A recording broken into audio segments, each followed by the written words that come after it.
मनामधले आमचे मुख्यमंत्री देवेंद्रजी आहे. काँग्रेस हा संपलेला पक्ष आहे. देवाभाऊनी जे कामं केले पूर्ण नागपूर शहराचा चेहरा बदलून गेला. सगळ्या बहिणींना लक्षात आलेलं आहे की आपला एकच नेता एकच भाऊ देवाभाऊ देवाभाऊ. त्यांच्या दारात गेलो आम्ही तर कधी नाही म्हणतच नाही आम्हाला. भारतीय जनता पार्टी का चेहरा है देवाभाऊ. दक्षिण पश्चिम तर हा देवेंद्र फडणवीसचा पुरा गडच आहे. गडकरी साहेब तो मायनस होते ना, जयताळ्यातनं पण मायनस होते. एक शाश्वत आणि एक स्थिर सरकार यायला पाहिजे. हम लोग ने कांग्रेस को भी देखा है, बीजेपी को भी देखा है.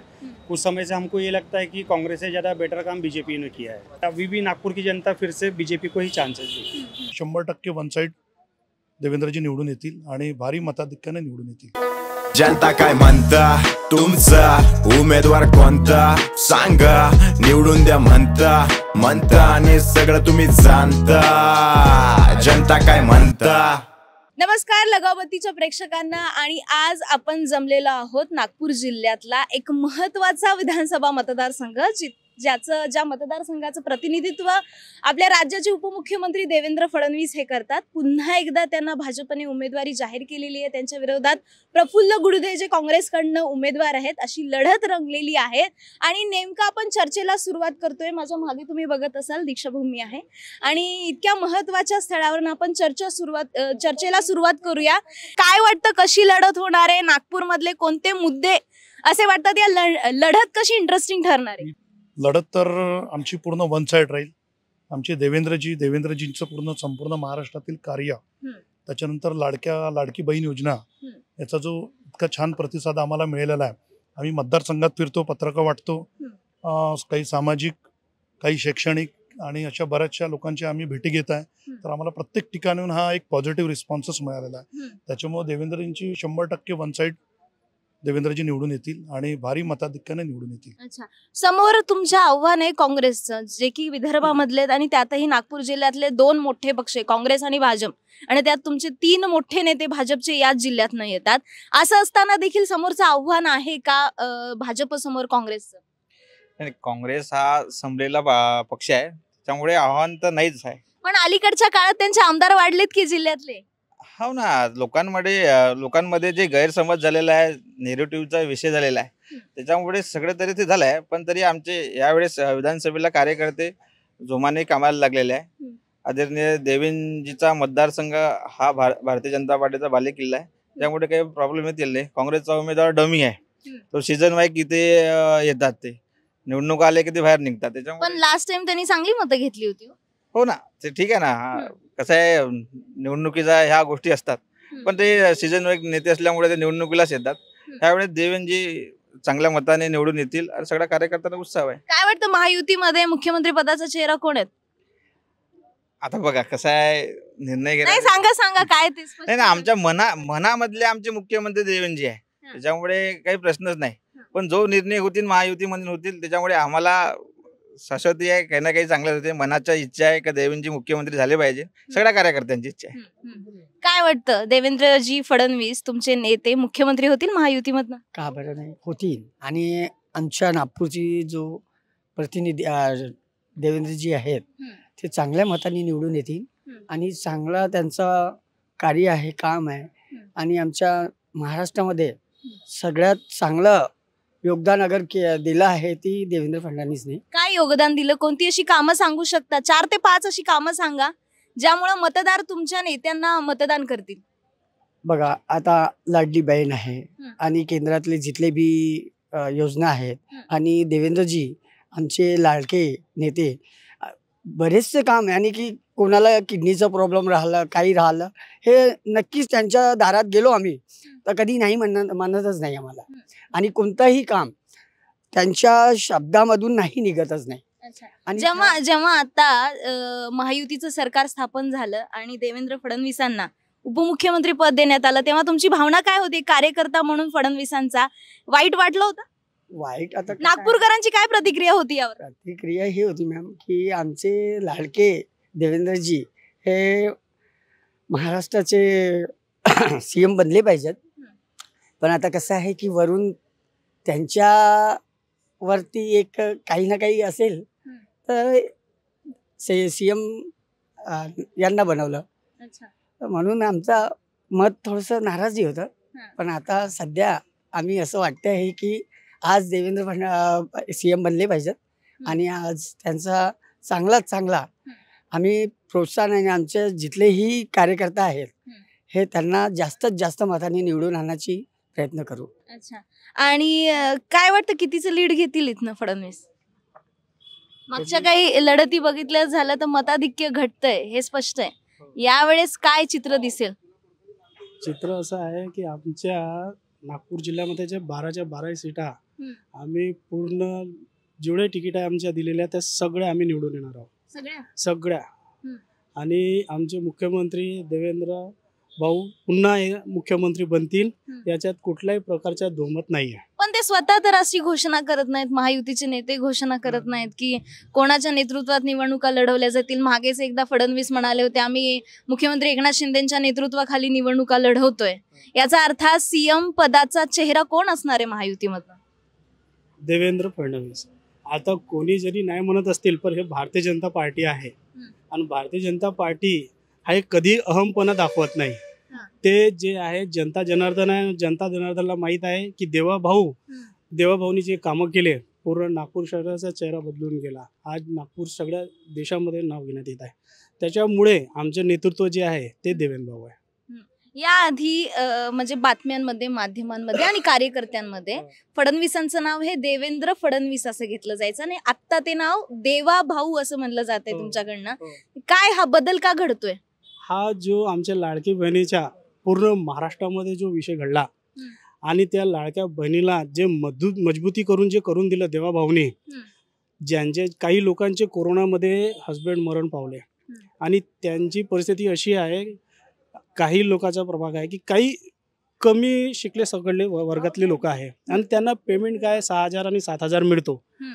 ते आपल्या पोराला पोषेल की मग आपलं घर चालवेल अशी परिस्थिती होती. पण हे जे 1500 जे त्याला मिळाले तर कुठं ना कुठं त्यांचं शक्तीकरण झालं आहे त्या महिलांचा. त्याच्यामुळे त्या सगळ्या बहिणींना लक्षात आलेलं आहे की आपला एकच नेता, एकच भाऊ, देवाभाऊ. देवाभाऊ. काय वाटतं देवाभाऊंना किती लीड मिळणार आहे यावेळेस? लगभग 1 लाख पार. अब की बार 1 लाख पार. अच्छा. कोई विरोध में है ही नहीं. कौन करेगा? विरोधक ही नहीं है, विपक्ष में कोई है ना, गुर्दे है ना कांग्रेस से. कहाँ है? दिख ही तो नहीं रहे. दिख रहे होंगे ना कहीं. हाँ, नहीं दिख रहे ना, वो तो पेटी आप बताएंगे. बीजेपी के कार्यकर्ता हो इसलिए आपको नहीं दिख रहे हो. ऐसा नहीं मैडम. जमीन लेवल पे देवाजी आज महाराष्ट्र के नेता है. आज नागपुर शहर में अगर भारतीय जनता पार्टी स्थापित हुई है तो देवेंद्र फडणवीस साहब का बहुत बड़ा हाथ है. आज उन्होंने जिस विधानसभा से, आज ये पश्चिम विधानसभा से 2 बार आमदार है, 3 बार आमदार दक्षिण पश्चिम से रहे, 6वीं बार वो मैदान में है और एक भारतीय जनता पार्टी का चेहरा है देवाभाऊ.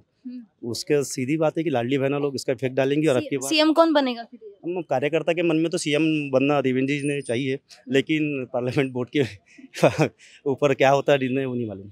मतलब सब लोग है, एक निरीक्षण असं आहे की कार्यकर्ते सुद्धा बोलताना जपून बोलतायत की हा पार्लमेंटरी बोर्ड निर्णय घेईल, महायुतीचे नेते निर्णय घेतील. का असं आधी 19च्या प्रचाराच्या वेळेस बिनदिक्कतपणे जाहीरपणे म्हटलं जायचं की फडणवीस CM होतील.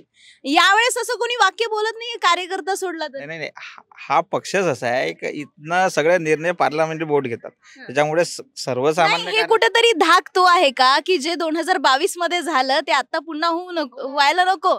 नाही, बिलकुल नाही. आमच्याकडे एक प्रक्रिया आहे, जेवढ्या प्रक्रिये हिशोबाने चालायला लागतं.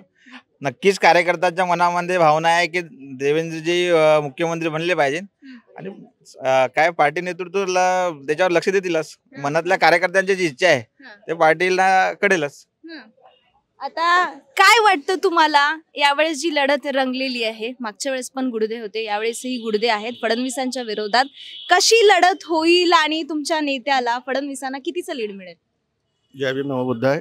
बघा कसं आहे की जी लढत जी मागे झाली तुम्ही पाहिली, सगळ्या जनतेने पाहिली आणि त्यानंतर आता ही जी लढत आहे ती पण तुम्ही बघाल ही वन साइड जाणार आहे आणि देवाभाऊ एका मताने आणि एका सगळं म्हणजे एकतर्फा ते निवडणूक जिंकून येणार हे तुम्ही पाहाल आणि सगळी जनता पाहिल महाराष्ट्राची. मुख्यमंत्री होतील देवाभाऊ? बिलकुल होणार आहेत. एकनाथ शिंदे देखील आहेत, अजित पवार देखील आहेत महायुतीमध्ये. बघा जो फॉर्म्युला तो तयार झालेला आहे.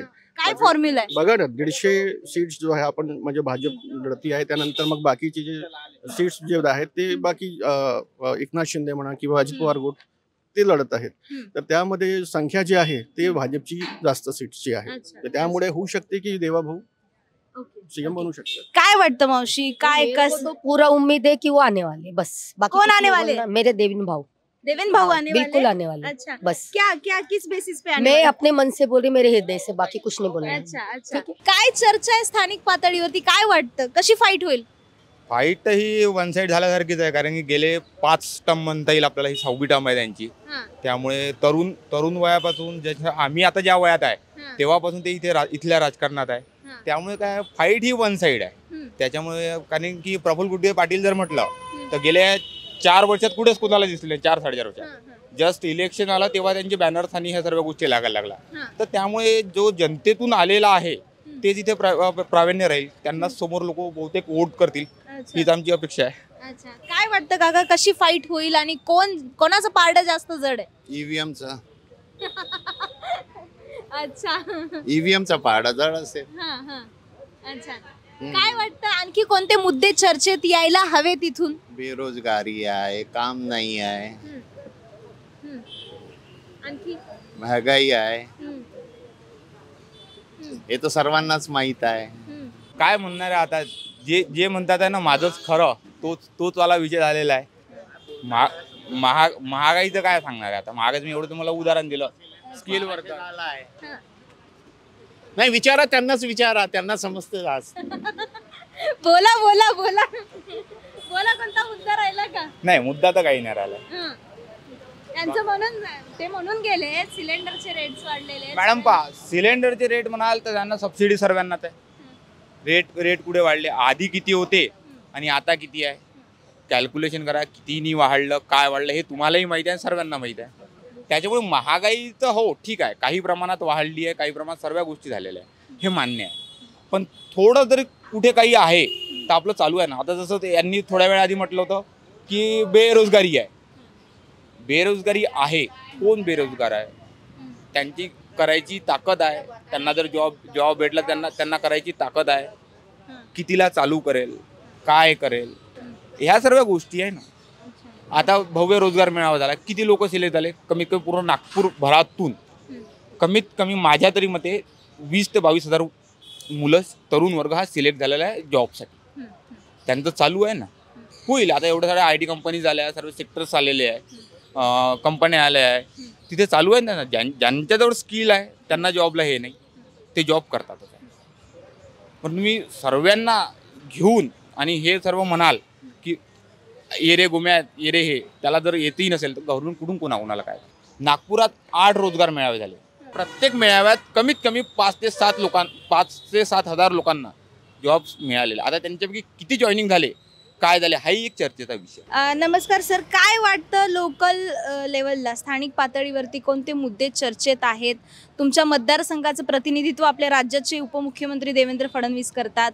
पुन्हा एकदा त्यांना उमेदवारी जाहीर झालेली आहे. त्यांच्या विरोधात प्रफुल्ल गुडदे काँग्रेसकडनं. कशी फाईट होईल? फाईट तो वन साईड जाईल, कारण की यांचं दक्षिण पश्चिम तर हा देवेंद्र फडणवीसचा पुरा गडच आहे. म्हणजे आमच्या वार्डापासून तर मी लोकलचं इथं नागपूरचाच आहो, आणि माझ्या वार्डामधून देवेंद्र फडणवीस नगरसेवक होते तेव्हापासून लढून राहिले. मी वर्धा रोडला राहतो, तेव्हापासून त्यांना ओळखतो मी. आमच्या एरियामध्ये येणं जाणं आहे त्यांचं नेतृत्व चांगलं आहे, जे कामाचे व्यक्ती आहे ते. काय वाटतं यावेळेस त्यांना महायुती मुख्यमंत्री बनवेल? हो, नक्की बनवेल. नक्की बनवेल. हो. आणि महायुतीचं सरकार येईल का? पण महायुती सरकार तर येईलच. पण आता लोकसभेचा निकाल पाहिल्यास विदर्भामध्ये बऱ्याच जागा ज्या आहेत काँग्रेसने खेचून घेतल्यात. काँग्रेसचा नंबर वाढलाय विदर्भातला. वाढला तर आहेच, पण महायुतीमध्ये कसं झालं, आता BJPचे जे प्रोग्रेस आहे त्या निष्कर्षांनी की BJPच येईल, सीटा जास्त काढेल यावर्षी. कोणते मुद्दे स्थानिक पातळीवरती चर्चेत जे यायला हवेत चर्चेत?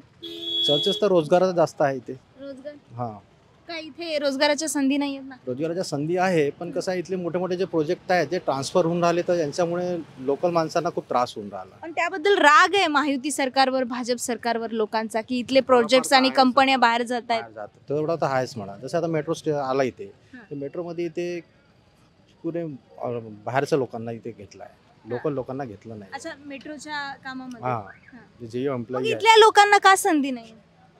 काम आहे त्यांचं, महायुतीचं काय सर्व आहे काही समजलं नाही अजूनपर्यंत. कारण की लोकल माणसाला त्यांना असं वाटतं की जसं पुण्यामध्ये नागपूरमध्ये जे युनियन होतात, लोकल माणसं जसं युनियन लवकर करतात, तर त्या अनुषंगाने होऊ शकते की त्यांना म्हणत असेल की लवकर इथे युनियन होतात, त्याच्यामुळे जास्त घडामोडी वाढतात.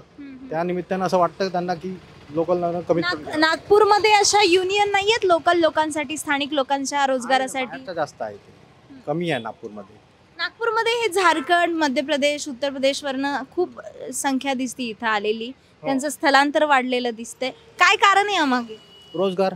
MIDC जास्त आहे, ते MIDC एक हिंगणा MIDC आहे आणि एक आहे आपली बुट्टीबोरी MIDC. मग स्थानिक नागपूरकर नाही आहेत का तिथे? नागपूरकर आहे पण कमी आहे. इथे कसं आहे, जे बाहेरच्या MP तले, बिहारचे, झारखंडचे, त्यांचं कसं त्यांना कमी पेमेंटमध्ये येऊन जातात ही लोक आणि हार्डवर्क राहतात, त्याच्यामुळे त्यांना लवकर प्रिफरन्स देतात. हां, लोकल माणसाला ज्याला मागे पुढे पाहतात. काँग्रेस बद्दल काय मत आहे तुमचं? काँग्रेस येऊ शकते का नागपूरमध्ये? काँग्रेस तर मुश्किल आहे, कारण की दावेदार असं पूर्णपणे आहे नाही ते. पण गुडधे जे आहेत ते पण स्ट्रॉंग कॅन्डिडेट आहेत. आहे स्ट्रॉंग कॅन्डिडेट. याच्या अगोदर पण ते उभे झाले, ह्याच वार्डातून उभे होतात ते, पण ते 2-3 वेळा पडले. आता गुडधे उभे आहेत काँग्रेसकडनं. काय वाटतं किती टफ फाईट देऊ शकतील ते फडणवीसांना? फडणवीस साहेबांना टफ फाईट तर दिली पाहिजे त्यांनी, म्हणजे लोकांच्या मतांनी, एक कास्टच्या हिशोबाने दिली. के सिरीज मध्ये येतात ते दिली पाहिजे. के सिरीजचा वोट चांगला इथे. आणि इथं संघाचा पण बेस आहे, RSSचा सपोर्ट असेल, भाजपला प्रचारात त्यांची मदत असेल. हो आहे ना. पण त्याचा इम्पॅक्ट होईलच ना निवडणुकीवर? थोडासा. थेट नाही म्हणत. गडकरींचं किती इथं वजन आहे ज्यामुळं इथली निवडणूक फिरू शकते? गडकरी साहेब तो मायनस होते ना, जैताड्यातनं पण मायनस होते. इथनं लीड कमी होती. लीड कमी होती. जे पहिले मागच्या 5 टर्मला लीड होती, ती यावेळेस जैताड्यातून कमी होती लीड. म्हणजे 20,000चा फरक होता. 10,000चा. आता तर असं चाललंय, महायुतीचं सरकार आलं तर देवेंद्र फडणवीस मुख्यमंत्री होऊ शकतात. नागपूरला पुन्हा एकदा मुख्यमंत्री पद मिळू शकतं. काय वाटतं, महाविकास आघाडी, महायुती कोणाच्या बाजूने संख्या जास्त येईल? बहुमत कोणाला मिळू शकतं? महायुतीला मिळेल. काय वाटतं, सध्या निवडणुकांचा माहोल दिसतोय नागपूरमध्ये आणि दक्षिण पश्चिम मध्ये आपल्या राज्याचे उपमुख्यमंत्री देवेंद्र फडणवीसांचा मतदारसंघ आहे. काय वाटतं यावेळेस काँग्रेसकडनं प्रफुल्ल गुडदे आहेत, त्यांच्या विरोधात कशी फाईट होईल? फाईट तर जोरदारच होईल, कारण असं आहे सध्या तरी दक्षिण पश्चिमचं जर बघायला गेलं तर या भागामध्ये काही भाग असा आहे जो प्रफुल्ल गुडदे स्वतः तिथे विकास करत आहेत आणि आजही आपण त्या भागांमध्ये जर फिरलं तर तिथे त्यांना भाऊ म्हणून तसं ओळखतात. तर त्या भागामध्ये खरंच विकास होतो आहे. आणि दक्षिण पश्चिमचा एक भाग असा आहे जिथे नुसतं फडणवीस साहेबांना ओळखलं जातं की हा विकास जो झालेला आहे तो फडणवीस साहेबांनी केलेला आहे म्हणून. तर नक्कीच चुरस चांगलीच रंगणार आहे आणि त्याच्यामध्ये मतं कुणाला किती पडतात तो तर नंतरचा मुद्दा आहे. पण आताचं जे वातावरण आहे आणि काय वाटतं, राज्यभरातलं वातावरण पाहता तुम्ही, जे माध्यमांमध्ये चर्चा पाहता, बातम्या पाहता, कोणाचं सरकार येईल? महायुती, महाविकास आघाडी? तसं तर नागपूरकरांचा कल कोणाकडे आहे? नागपूरकरांचा कल नक्कीच फडणवीस साहेबांकडे आहे, कारण विकास दिसतो आहे. पण काही मुद्दे असे आहेत जे निगेटिव्ह जात आहेत. म्हणजे कोणते मुद्दे? जसं रस्त्यांचा विकास म्हणता येईल, पण वरचे रस्ते बनले आणि खालचे राहिले असं दिसतंय. नागपूरमधले? हो, नागपूरमधलेच. खालचे रस्ते राहिले? हो, नक्कीच राहिले. कारण सिमेंटचे जरी रस्ते सांगितला जात आहे तरी एक साधारण नागरिक जाताना 2 व्हीलरवर जेव्हा जातो तेव्हा तो सिमेंटच्या रस्त्यावरून जाऊच शकत नाही, कारण तिथनं मोठ्या गाड्या जातात आणि त्याला त्या गट्टूच्या रस्त्यांवरून जावं लागतं. तर हा सिमेंटचा रस्त्याच्या नावाने गट्टूचा रस्ता बनवलेला आहे असंच वाटतंय. आणि त्याच्यामध्येही खड्डे पडत आहेत, त्याच्यामध्येही कुठेतरी फूट पडते आणि त्याच्यामुळे ॲक्सिडेंट्स वाढत आहेत असं मला वाटतं. हा एक मुद्दा नागपूरमधला आहे. खूप चांगला मुद्दा मांडला तुम्ही. आणखी असे कोणते मुद्दे आहेत जे अगेन्स्ट जाऊ शकतात? सांगतो. एन्व्हायरमेंट विषयी बरंचसं बोललं जातं, पण सध्या जर नागपूरचा विकास असं सांगतायत, पण नागपूरमध्ये ज्या EV व्हेकल्स आलेल्या आहेत किंवा मग इलेक्ट्रिकल बस चालतायत आता, तर त्या बसेस AC आहे आतमध्ये, पण दुसरीकडे जर आपण पाहिलं तर साध्या सिटी बसेस ज्या चालतात ते स्वतः धूर सोडत आहेत. हे ट्रॅफिक पोलिसांनाही दिसत नाही आहेत आणि बाकी शासनालाही दिसत नाही, महानगरपालिकेला दिसत नाही आहे, तर हा खूप मोठा मुद्दा होऊ शकतो. कारण जर खरंच या मुद्द्यांकडे लक्ष दिलं गेलं, कमीत कमी मीडियाने जरी तो मुद्दा उचलून धरला तर खूप मोठा विषय तो होऊ शकतो. नक्कीच नक्कीच. तुम्ही बोलाल का, लाडकी बहीण योजनेमध्ये अप्लाय केलं होतं का? नाही केलं होतं. काय वाटतं नागपूरकरांचा कौल कोणाकडे आहे? काय होऊ शकतं? कोण निवडून येऊ शकतं? कोणाचं सरकार येऊ शकतं राज्यात? नागपुरात तर बीजेपीचंच आहे. बीजेपीचं येईल. काय कारण आहे हो बीजेपीचं सरकार यायला? मागच्या वर्षीच्या अनुभवावरून असं वाटतंय की बीजेपीचं येईल. बीजेपीचं येईल. आपण यांना विचारूयात. काय वाटतं, इलेक्शन जाहीर झालेले आहेत, इलेक्शनचा माहोल दिसतोय का नागपूरमध्ये? कशी फाईट होईल? कोणाकडे जास्त कौल दिसेल नागपूरकरांचा? नाही, आतापर्यंत गेल्या 5 वर्षात आणि जितके बदल झाले आहेत गेल्या काही 2-2.5 वर्षात, जनता ही आता शिक्षित झालेली आहे, पहिल्यासारखं नाही राहिलं. आता पुष्कळ बदल झालेले आहेत, लोकांना निर्णय घेण्याची क्षमता वाढलेली आहे.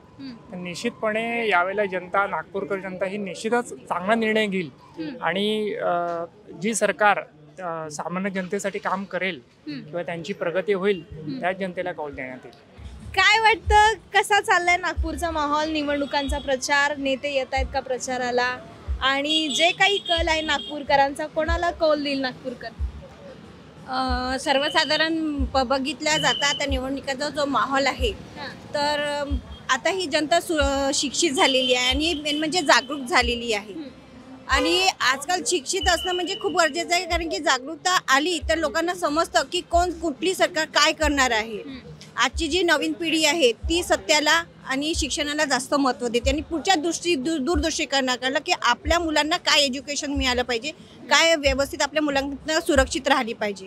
त्या दृष्टिकोनातनं जी पण सरकारी बीजेपी हो, काँग्रेस अन्य हो, पण ती एक प्रामाणिक असावी, एक स्थिर सरकार असावी आणि ती जनतेचा जो महत्त्वाचा मुद्दा जो आहे समान शिक्षणाचा, तिथे कुठलाही जातीवाद नको किंवा लहान किंवा हे नाही, आणि महागाईवर कंट्रोल, आणि मेन म्हणजे मुलीचा जे पण सुरक्षितता आहे त्याच्यावर विशेष भर द्यायला पाहिजे.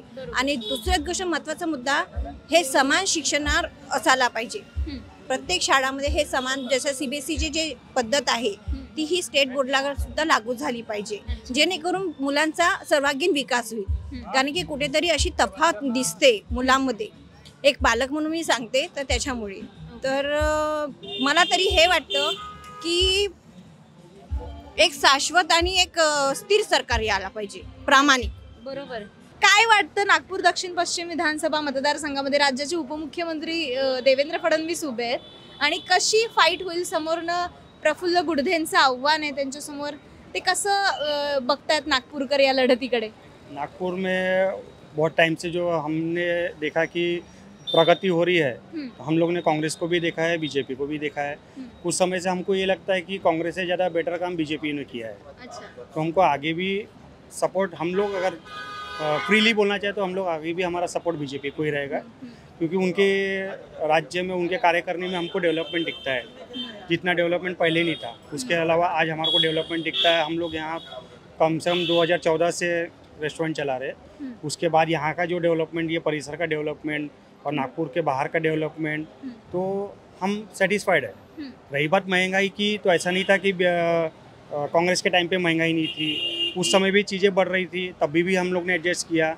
आज भी अगर चीज़ें बढ़ रही है तो कहीं ना कहीं एडजस्टमेंट हो रहा है. ऐसा नहीं कि जी ही नहीं पा रहे, कमाई नहीं पा रहे. कमाई के भी रास्ते बहुत खुल रहे हैं, नए नए व्यवसाय खुल रहे हैं. हम लोग ने भी हमारा सेटअप 2014 से चालू किया. आज वो सेटअप को हम लोग और बढ़ाते बढ़ाते आज हम लोग ने खुद का प्रोडक्शन चालू कर दिया. आज हमारे प्रोडक्शन से हम लोग इतना बड़ा शो भी स्पॉन्सर कर रहे थे. तो हमारे हिसाब से अभी भी नागपुर की जनता फिर से बीजेपी को ही चांसेस देगी. अच्छा, क्या लगता है आपको? काय येईल नागपूरमध्ये, कोणाची सत्ता आहे? बीजेपी. बीजेपी क्यों? क्योंकि काम किया है बीजेपी ने. क्या काम किया?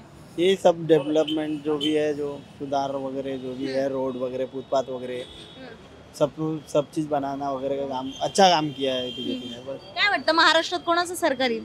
बीजेपी. बीजेपी. आणि सीएम कोण बनणार? अभी कौन कौन खड़ा है, तो पता इतना नॉलेज में नहीं है अभी कौन कौन किसको सीट मिली, क्योंकि अभी सीट मिलने की थी ना पश्चिम बंगाल साहब, कौन किसको सीट मिली है ये आइडिया नहीं है। तो जो खड़ा होगा बीजेपी से, कौन खड़ा है अभी यहाँ से? तो आपके देवेंद्र फडणवीस खड़े हैं। देवेंद्र फडणवीस से तो आने जाना है, पहले तो कोई और कांग्रेस से प्रफुल्ल गुर्दे खड़े। कांग्रेस का तो आइडिया नहीं कुछ, देवेंद्र जी आना है बस। नितिन गडकरी थे तो नितिन गडकरी आए, और देवेंद्र फडणवीस है तो वो आएंगे। थँक्यू, ठीक आहे. काय वाटतं कोणते मुद्दे चर्चेत आहेत नागपूरकरांच्या? नागपुरात सगळ्यात मोठा मुद्दा म्हणजे रस्त्यांचाच झालेला आहे. आता सगळीकडे बिल्डिंग काम सुरू आहे, रस्त्यांचे काम सुरू आहे. तर रस्ते नाही, फुटपाथवर सगळे दुकानं आहेत, तर फुटपाथ नाही चालायला, पायी लोकांना चालायला फुटपाथ नाही.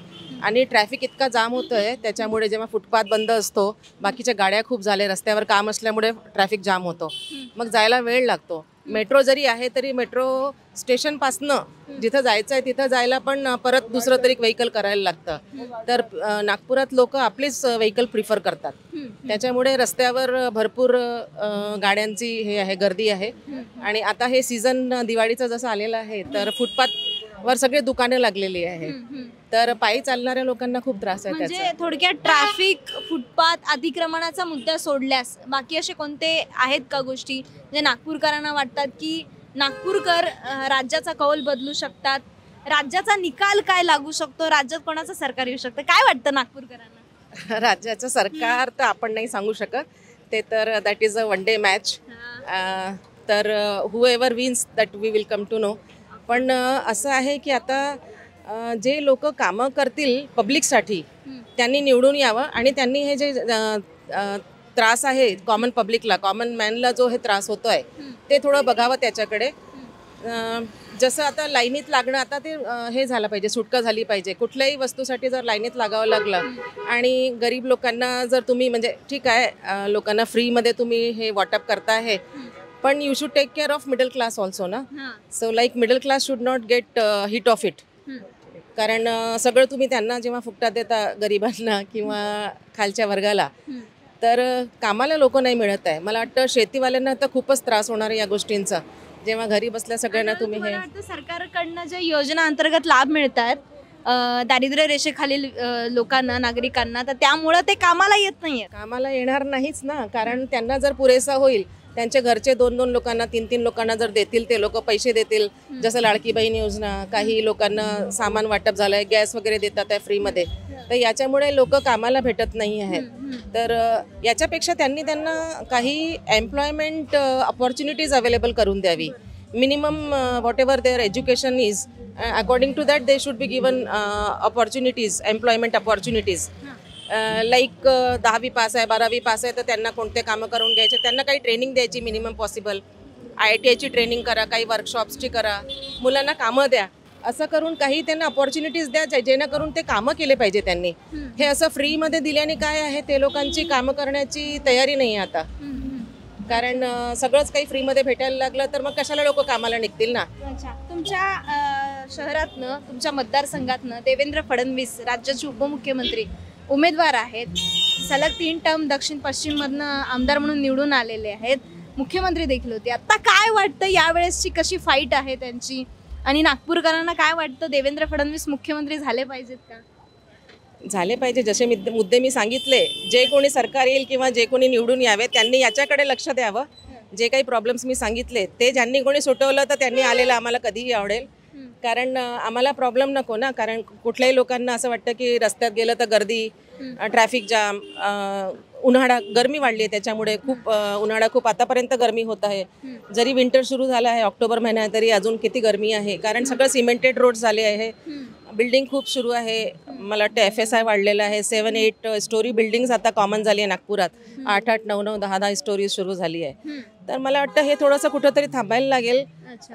इतकं जास्त cement work and tree also getting cut because of this road widening and all this. So that also should be taken care of. Somewhere they have to plant the trees, make the artificial forests, because otherwise we will become like Dubai, where they don't have rains and everywhere deserts because of no water, no forest, and everywhere only the artificial city will remain. So it should not be an artificial city like Dubai. It should be a green as it is now, a bit of it. but a lot of it has got cut because of this buildings and roads widening and other things.